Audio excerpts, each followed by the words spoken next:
সর্বকালের সর্বশ্রেষ্ঠ প্রধানমন্ত্রী শ্রী নরেন্দ্র ভাই মোদীর শুভ জন্মদিন আজকে।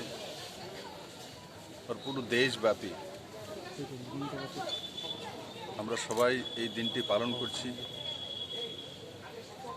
এবং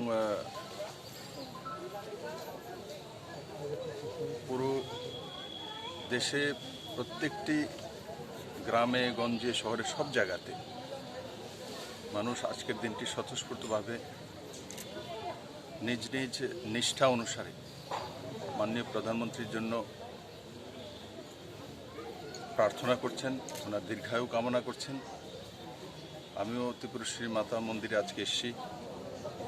আমাদের নিষ্ঠা এবং আমাদের বিশ্বাস ত্রিপুরাবাসী মাননীয় প্রধানমন্ত্রীজির দীর্ঘায়ু কামনা করছি এবং ৩৭ লক্ষ ত্রিপুরাবাসীর পক্ষ থেকে ওনার যে কর্মজীবন সেটা আরও সুদৃঢ় হোক। মানুষের কল্যাণে যেভাবে উনি কাজ করে যাচ্ছেন, ত্রিপুরেশ্বরী মায়ের আশীর্বাদে ওনার শক্তি আরও বৃদ্ধি হোক, সেই মানসিকতা নিয়েই ওনার সুস্থ এবং দীর্ঘায়ু কামনা করার জন্য মায়ের কাছে প্রার্থনা করছি।